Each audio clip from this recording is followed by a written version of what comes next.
Hello everyone, welcome back to Physiognomics. So I think now we are pretty familiar. I'm Ritika Vajpayee and today I'm here with a new topic that is ESI Act 1948. Already बहुत सारे acts हम cover कर चुके हैं, so you can press the I button or you can go to the playlist available on the channel and you can watch the sessions if you have missed anyone. Right. So today we will cover the basics of this act, like the historical evolution and the definitions of the act. So it's my humble request to all of you that don't miss the video so that you can have a clear understanding of all the basic terms. ईसाई act 1943 का historical overview देखते हैं। पहले हम एक छोटी सी story है इस एक्ट पीछे कि 1943 में सबसे पहले वीपी अडारकर ने इस कंसेप्ट को इनिशिएट किया था।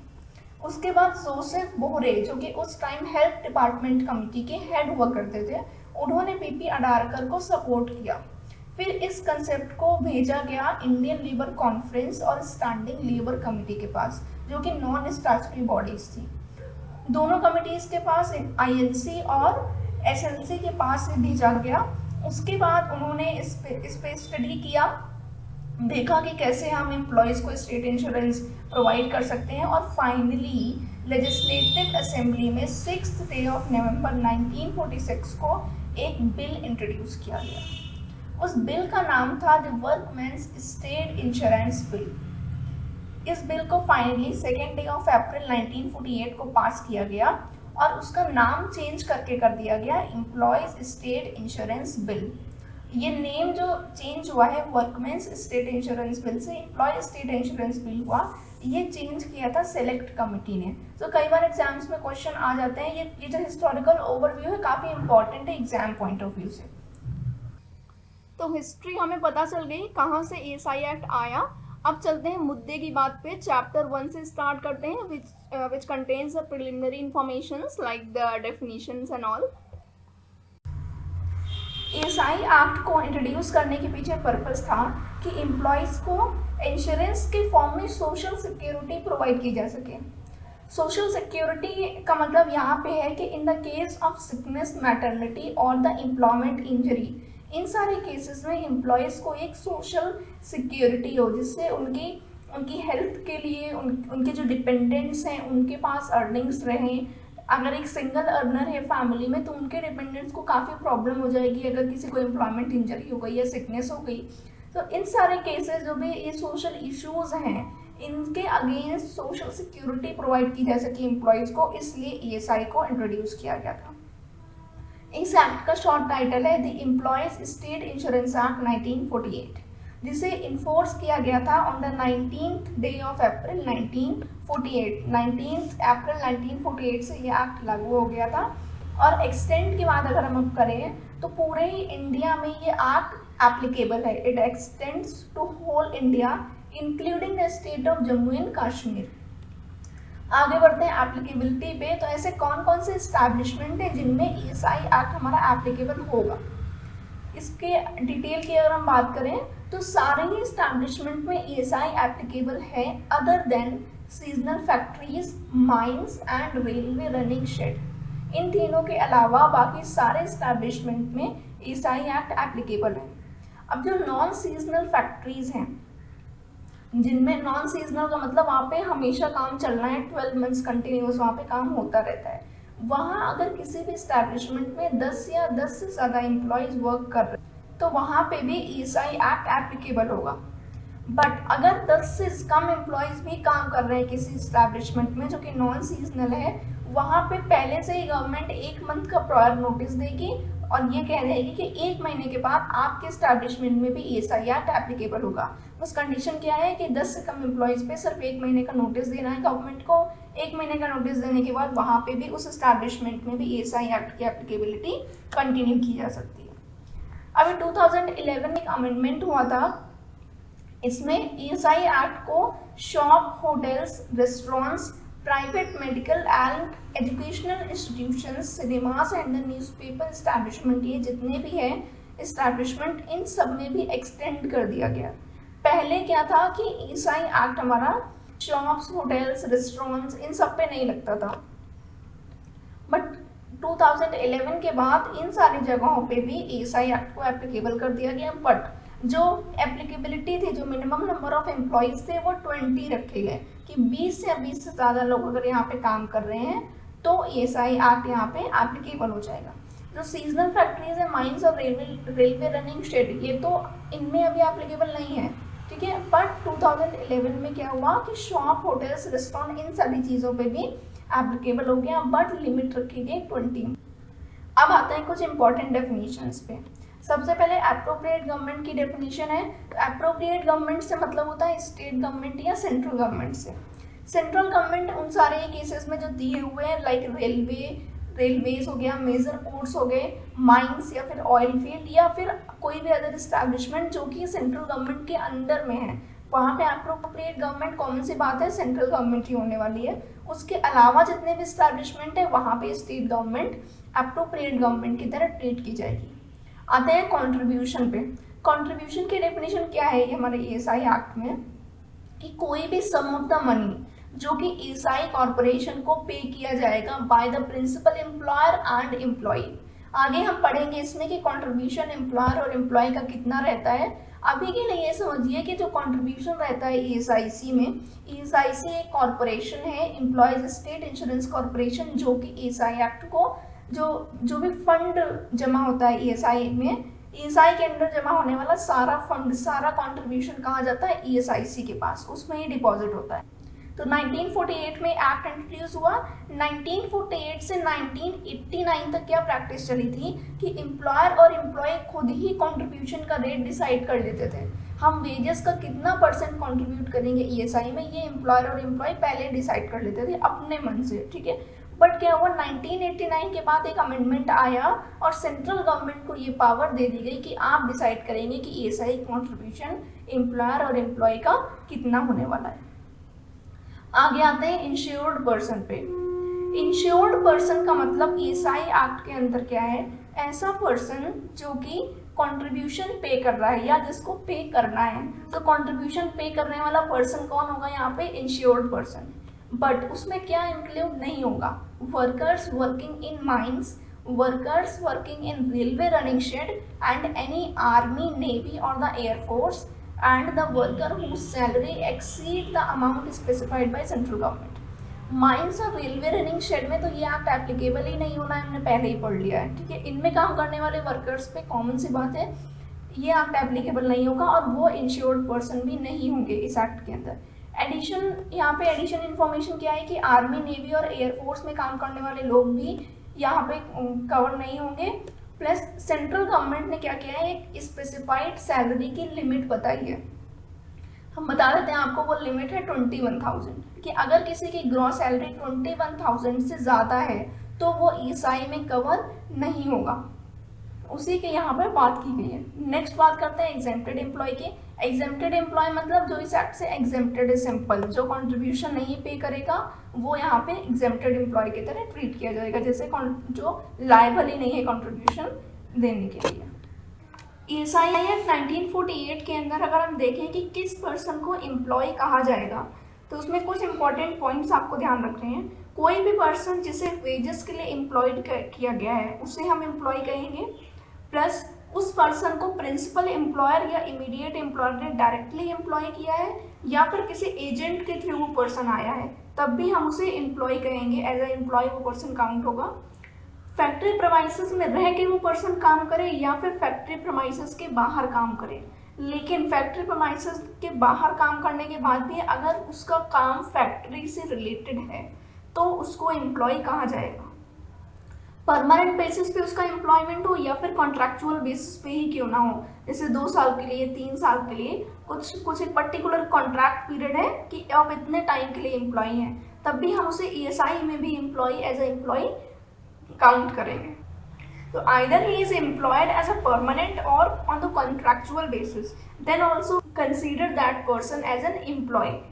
नेक्स्ट लास्ट पॉइंट क्या है कि अगर किसी अप्रेंटिस को रखा जाता है फैक्ट्री में काम करने के लिए तो उसको भी हम एज ए एम्प्लॉय काउंट करेंगे ESI एक्ट के अंदर। हाँ, अगर वो अप्रेंटिस एक्ट 1961 के अंडर रजिस्टर्ड है तो हम उसे ESI एक्ट में एज अ एम्प्लॉय काउंट नहीं करेंगे। अगर आप नीचे डज नॉट इंक्लूड एम्प्लॉय में कौन कौन इंक्लूड नहीं है, इसमें लास्ट पॉइंट है कि कोई भी अप्रेंटिस जो अप्रेंटिसशिप एक्ट 1961 के अंदर काम कर रहा है उसे हम एज ए एम्प्लॉय काउंट नहीं करेंगे। प्लस 2 पॉइंट्स और क्या है इनमें, हम पहले ही पढ़ चुके हैं कि एयरफोर्स, इंडियन एयरफोर्स, आर्मी और फिर नेवी का कोई भी member as a employee count नहीं होगा क्योंकि उनके ऊपर ESI एक्ट एप्लीकेबल नहीं होता है। लास्ट पॉइंट क्या है इसमें कि अगर कोई भी पर्सन 21,000 रुपीज़ से ज़्यादा वेजेस ड्रॉ कर रहा है एक्सक्लूडिंग ओवर टाइम, तो उसको भी हम एम्प्लॉय के डेफिनेशन में काउंट नहीं करेंगे। ये अमेंडमेंट 1 जनवरी 2017 को हुआ। पहले ये लिमिट होती थी 15,000, बढ़ के 1 जनवरी 2017 को इस लिमिट को 21,000 कर दिया गया। लास्ट इंपॉर्टेंट पॉइंट क्या है इस स्लाइड में कि अगर किसी भी एम्प्लॉय की वेजेस 21,000 रुपीज़ से कम है बट उसका इंक्रीमेंट हुआ, उसकी सैलरी इंक्रीज हो गई, किन्हीं भी रीज़न से इंक्रीज हुई सैलरी और 21,000 के अबव चली गई, तो ESI एक्ट क्या कहता है कि 21,000 से अबव अगर आपकी मंथली सैलरी है, मंथली वेजेस हैं, तो ESI एक्ट आप पे एप्लीकेबल नहीं है। बट एक पर्टिकुलर कंट्रीब्यूशन पीरियड के लिए, जिस कंट्रीब्यूशन पीरियड में आप अभी रन कर रहे हैं, जो कंट्रीब्यूशन पीरियड रन कर रहा है, उस पूरे कंट्रीब्यूशन पीरियड के लिए आपकी वेजेस जो है उनसे ESI डिडक्ट होगा। ये कंट्रीब्यूशन पीरियड जनरली 6 मंथ का होता है, तो एक 6 मंथ या फिर एक क्वार्टर का जो कंट्रीब्यूशन पीरियड चल रहा है, उस पूरे कंट्रीब्यूशन पीरियड के एंड होने के बाद जब नया कंट्रीब्यूशन पीरियड स्टार्ट होगा तो फिर ESI में एज ए एम्प्लॉय काउंट नहीं किया जाएगा। और नेक्स्ट हमारे पास वेजेस की डेफिनेशन है। सेक्शन 2 सबसेक्शन 22 में वेजेस को डिफाइन किया गया है कि कोई भी रेम्युनरेशन जो कि कैश में एम्प्लॉय को पे किया जाना है, विच इज पेड और payable in the form of cash, उसको वेजेस में इंक्लूड करेंगे। एक एडिशनल पॉइंट क्या है कि लीव, लॉकआउट, स्ट्राइक या फिर ले ऑफ के लिए जो भी पेमेंट किया गया है वो भी वेजेस में कंट्रीब्यूट होगा until and unless these activities are illegal. अगर लीव, लॉकआउट, स्ट्राइक या ले ऑफ इलीगल नहीं है, लीगल है, ये प्रूफ उसके लिए किया जाने वाला कोई भी पेमेंट वेजेस के डेफिनेशन में काउंट होगा। प्लस ये जो भी पेमेंट है इसका ड्यूरेशन 2 महीने से ज़्यादा एक्सीड नहीं होना चाहिए। अगर लीव, लॉकआउट, स्ट्राइक या ले ऑफ की वजह से एम्प्लॉय को मिलने वाले पेमेंट में 2 महीने से ज़्यादा का गैप हो गया है तो इस पेमेंट को वेजेस की डेफिनेशन में काउंट नहीं किया जाएगा। काउंट हो इसके लिए ज़रूरी है कि पहली बात ये एक्टिविटीज़ इलीगल ना हो, दूसरी बात ये कि जो इंटरवल है वो 2 महीने से कम का हो, 2 महीने से ज़्यादा का नहीं हो। अब क्या क्या इंक्लूड नहीं होगा ये देख लेते हैं। तो कोई भी कंट्रीब्यूशन जो पेंशन फंड या प्रोविडेंट फंड में किया गया है, कोई भी ट्रैवलिंग अलाउंस, ग्रेजुटी का पेमेंट जो कि डिस्चार्ज के टाइम पे मिलता है, स्पेशल एक्सपेंस या फिर ओवर टाइम पेमेंट, इन सारी चीज़ों को भी वेजेस के डेफिनेशन में हम काउंट नहीं करेंगे under the ESI act 1948। Factory की डेफिनेशन जो ESI एक्ट में मेंशन्ड है, इसके अकॉर्डिंग ऐसा कोई भी प्रमाइसेस जहां 10 से ज़्यादा लोग एम्प्लॉयड हैं किसी मैन्युफैक्चरिंग प्रोसेस में या फिर एम्प्लॉयड थे in the any day of preceding 12 months, last 12 months में किसी एक भी दिन अगर किसी मैन्युफैक्चरिंग प्रोसेस में 10 से ज़्यादा लोग एम्प्लॉयड थे तो ESI एक्ट में उस प्रमाइसेस को फैक्ट्री का नाम दिया गया है। इसमें क्या इंक्लूड नहीं होना है, अ माइन और अ रेलवे रनिंग शेड, इन दोनों को फैक्ट्री के डेफिनेशन से एक्सक्लूड रखा गया है। नेक्स्ट डेफिनेशन है प्रिंसिपल एम्प्लॉयर की। प्रिंसिपल एम्प्लॉयर और इमीडिएट एम्प्लॉयर काफ़ी ज़्यादा फ्रीक्वेंटली यूज़ होने वाले वर्ड्स हैं। हमने एम्प्लॉय के डेफिनेशन में भी देखा था कि उसे प्रिंसिपल एम्प्लॉयर ने एम्प्लॉयड किया हो या फिर इमीडिएट एम्प्लॉयर ने एम्प्लॉयड किया हो, तो डिफरेंस हम यहाँ पे देख लेते हैं। प्रिंसिपल एम्प्लॉयर का मतलब है द ओनर और the occupier of a factory, किसी फैक्ट्री का ओनर या ऑक्यूपायर, उसे प्रिंसिपल एम्प्लॉयर कह सकते हैं। उस फैक्ट्री का मैनेजिंग एजेंट मीन्स जो हमारा ओनर और ऑक्यूपायर है उसने एक मैनेजिंग एजेंट अगर अपॉइंट कर रखा है, ज़रूरी नहीं है कि वो ओनर, फैक्ट्री ओनर या ऑक्यूपायर ही सारी रिस्पॉन्सिबिलिटी, सारे एरियाज़ को देख सके, तो मैनेजिंग एजेंट अपॉइंट कर सकता है। उस मैनेजिंग एजेंट को भी प्रिंसिपल एम्प्लॉयर कहा जाएगा। अगर वो ओनर या ऑक्यूपायर उसकी डेथ हो चुकी है तो उस डिसीज्ड ओनर या ऑक्यूपायर का जो लीगल रिप्रेजेंटेटिव होगा उसे प्रिंसिपल एम्प्लॉयर कहा जाएगा। और गवर्नमेंट इस्टेब्लिशमेंट्स में जो भी person government of India appoint करेगी या तो वो प्रिंसिपल एम्प्लॉयर होगा या फिर जो हेड ऑफ द डिपार्टमेंट होगा HOD will be act as the principal employer. अब आते हैं इमीडिएट एम्प्लॉयर पे। इमीडिएट एम्प्लॉयर का मतलब सिंपल है यहाँ पे, a person who has undertaken the execution on the premises of a factory और कॉन्ट्रैक्टर ऑफ, मीन्स वो पर्सन जिसने प्रमाइसेस की एक्टिविटीज़ को एग्जीक्यूट कराने की रिस्पॉन्सिबिलिटी लिए, who is undertaking the execution of a premises, या फिर वो कॉन्ट्रैक्टर भी हो सकता है फैक्ट्री का, he will be known as the immediate employer. Next definition है एम्प्लॉयमेंट इंजरी की। एम्प्लॉयमेंट इंजरी से मतलब है a personal injury to an employ caused by an accident और an occupational disease arising out of in the course and in the course of employment. Means काम करते हुए factory area में, factory premises में work करते हुए employ को accident से अगर कोई पर्सनल इंजरी हुई है या फिर कोई ऑक्यूपेशनल डिजीज़ हुई है।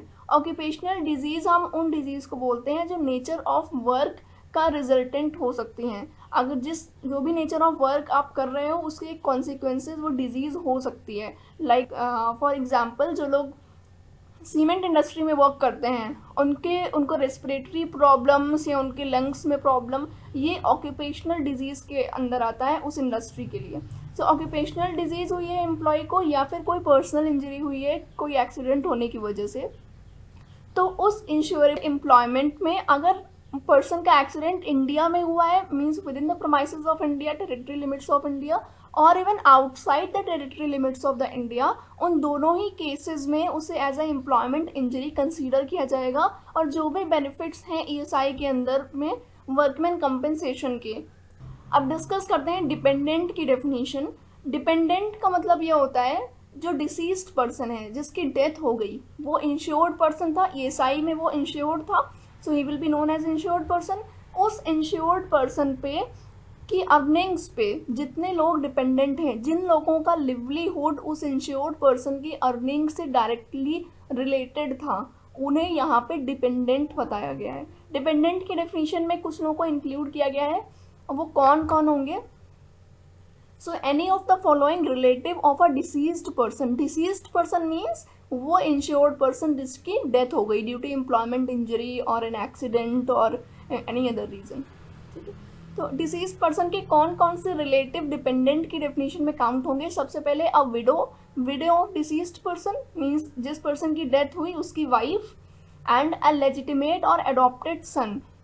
उस डिसीज्ड पर्सन का सन, और मतलब उसका खुद का बेटा या फिर अडॉप्टेड सन, उसे भी डिपेंडेंट में काउंट करेंगे अगर उसने 25 ईयर्स की एज अटेन नहीं की है।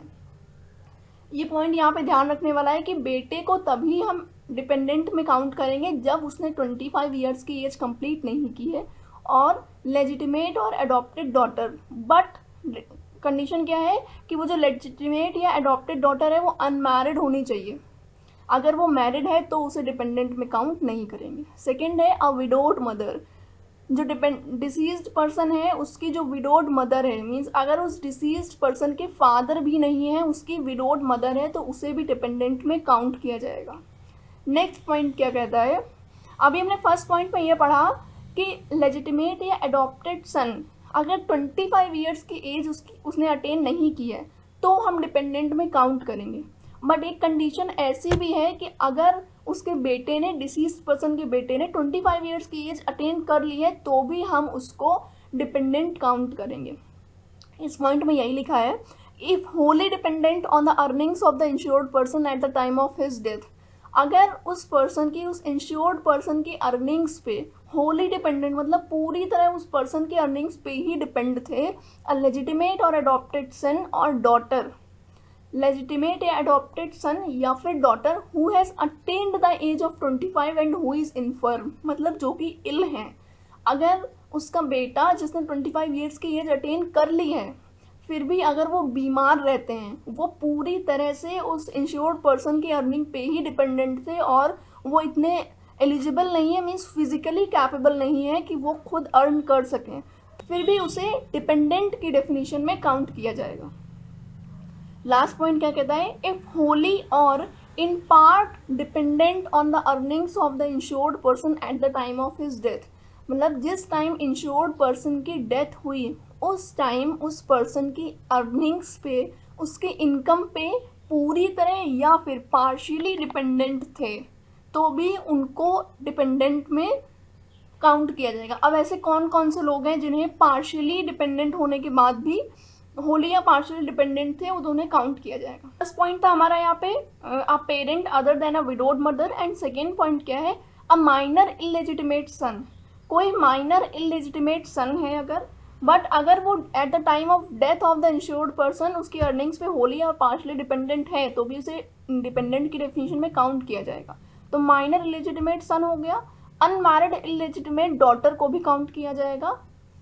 नेक्स्ट एडिशनल पॉइंट क्या है, ऊपर हमने पढ़ा था कि अनमैरिड लेजिटिमेट डॉटर है या फिर अडॉप्टेड डॉटर है, बट वो अनमैरिड है इसलिए डिपेंडेंट है। ठीक है, यहाँ पे क्या पॉइंट लिखा है कि डॉटर लेजिटिमेट हो, अडॉप्टेड हो या फिर इलेजिटिमेट ही क्यों ना हो, बट अगर वो मैरिड भी है, ऊपर लिखा वाला फर्स्ट पॉइंट ये कहता है कि अगर वो अनमैरिड है तभी डिपेंडेंट है, बट यहाँ पे पॉइंट क्या कहता है कि डॉटर लेजिटिमेट हो, अडॉप्टेड हो, इलेजिटिमेट हो और मैरिड भी हो तो भी हम उसको डिपेंडेंट बनाएंगे अगर वो माइनर है, और अगर वो विडो हो गई है और माइनर है, मीन्स अगर उसके वो माइनर है, 18 ईयर्स ऑफ एज कंप्लीट नहीं की है और उसकी शादी हो गई है, या फिर उसकी 18 ईयर्स ऑफ एज कंप्लीट नहीं है, मैरिज हो गई है बट उसके हस्बैंड की डेथ हो गई है, उस केस में भी उसे डिपेंडेंट की डेफिनेशन में काउंट किया जाएगा।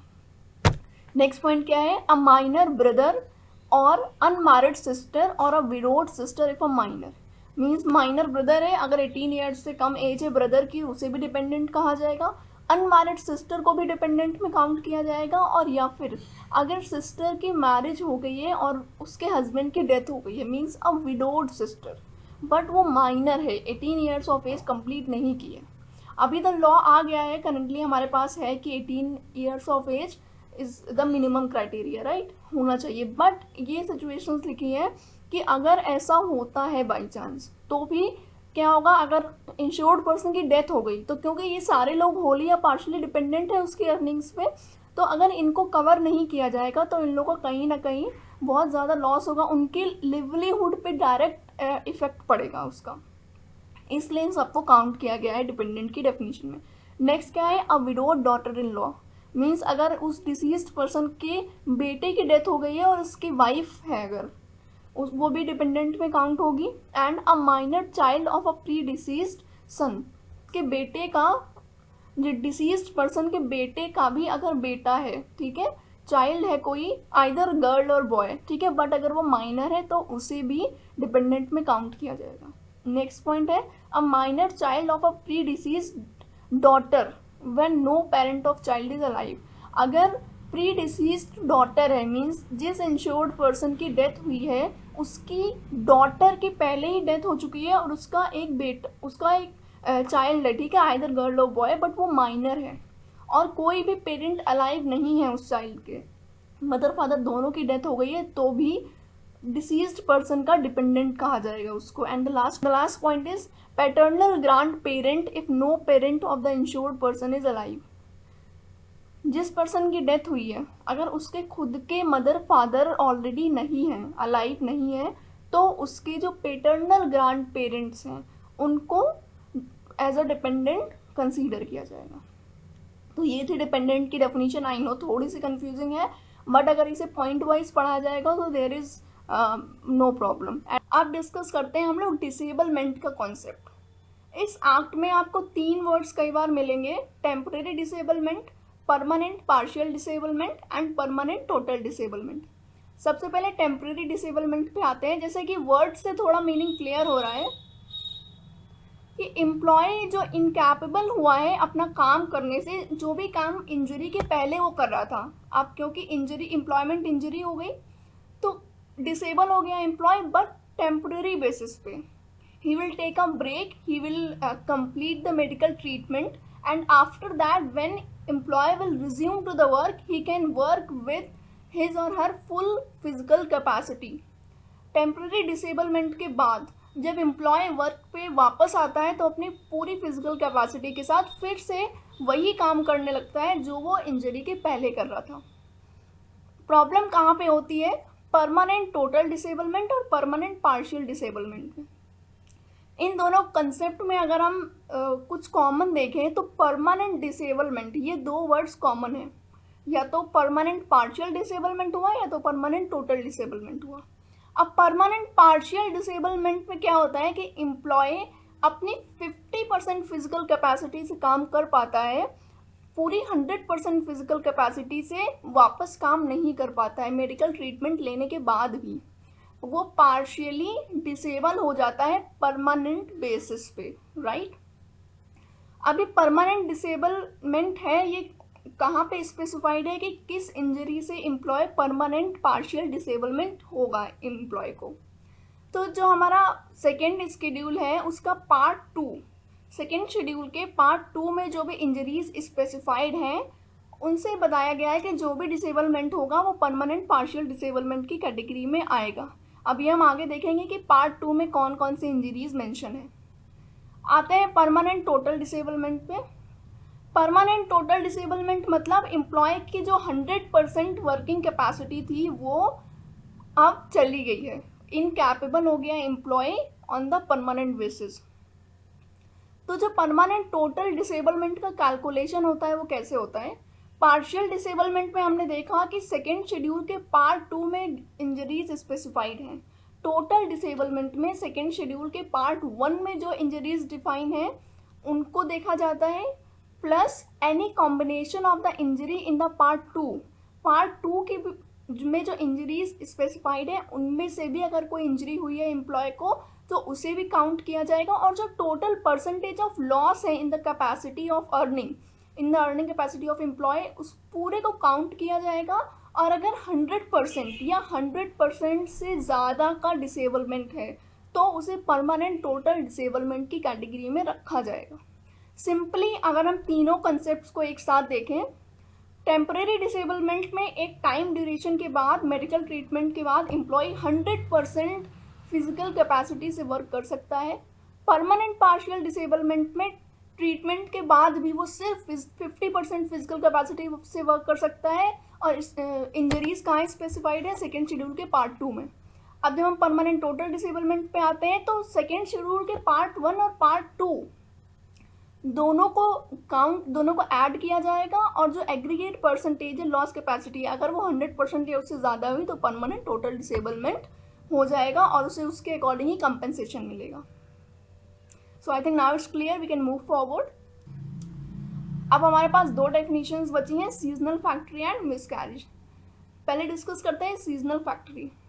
ईएसआई एक्ट में उस फैक्ट्री को सीजनल फैक्ट्री कहा गया है जो कि कुछ मैन्युफैक्चरिंग प्रोसेसेस के नाम दिए हैं। अगर इन प्रोसेस से इंगेज्ड है कोई फैक्ट्री और 12 मंथ्स के पीरियड में, मीन्स एक ईयर में सिर्फ मैक्सिमम 7 मंथ्स ही काम कर रही है, तो उसे सीजनल फैक्ट्री कहा जाएगा।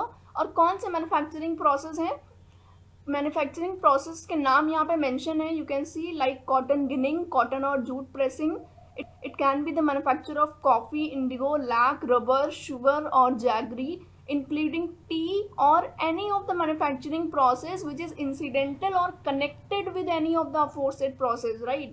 जो ऊपर मैन्युफैक्चरिंग प्रोसेस दिए हुए हैं इनसे रिलेटेड भी अगर कोई प्रोसेस चल रहा है, वो रिलेटेड प्रोसेस क्या हो सकता है, जब आपने शुगर मैन्युफैक्चरिंग की, टी मैन्युफैक्चरिंग की, आगे उसकी पैकेजिंग करना है, पैकेजिंग करने के बाद ही हम उसे आगे प्रोसेस कर सकते हैं, राइट। तो ये रिलेटेड हो गया हमारे कोर मैन्युफैक्चरिंग प्रोसेस से। सो रिलेटेड एक्टिविटी में भी आप इंगेज हो, बट वो एक्टिविटी सिर्फ 12 महीनों में से मैक्सिमम 7 महीनों के लिए चल रही है, 7 मंथ्स के लिए, तो उसे हम सीजनल फैक्ट्री कहेंगे। ऐसे एस्टैब्लिशमेंट को सीजनल फैक्ट्री कहेंगे। जो मैन्युफैक्चरिंग प्रोसेस यहाँ पे दिए हुए हैं इनके अलावा भी अगर सेंट्रल गवर्नमेंट चाहे तो ऑफिशियल गेजेट में नोटिफिकेशन निकाल कर उसे सीजनल फैक्ट्री में ऐड कर सकती है।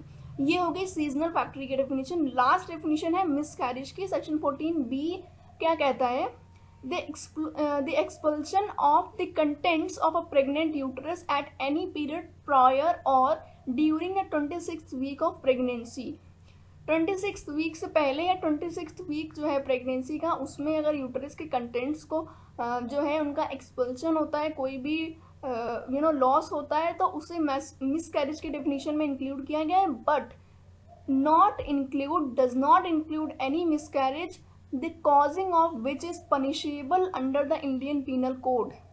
आईपीसी के अंडर अगर आपने कोई ऐसी एक्टिविटी की है जिसे मिसकैरेज का नाम दिया जा रहा है बट इट वाज इंटेंशनल, जो कि पनिशेबल है अंडर द आईपीसी, तो उसे यहाँ पे हम मिसकैरेज काउंट नहीं करेंगे. So this was all about the definitions of the definitions that are covered under the ESI. So I think now you are clear with the definitions that are